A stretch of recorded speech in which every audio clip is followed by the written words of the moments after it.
Welcome back to another technical deep dive here in the debug zone. Today we're tackling a big question and breaking it down with insights from other users. Hopefully this clears up some misconceptions and helps you get the answer you need.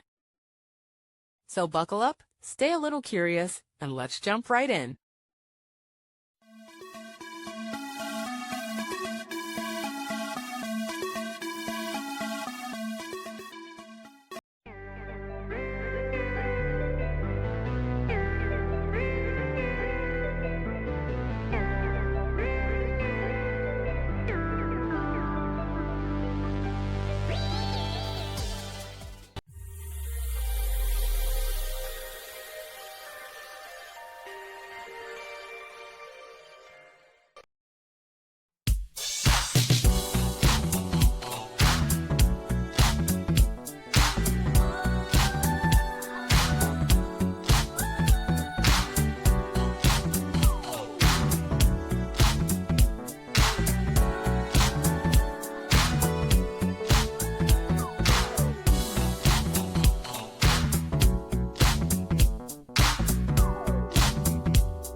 And that's a wrap.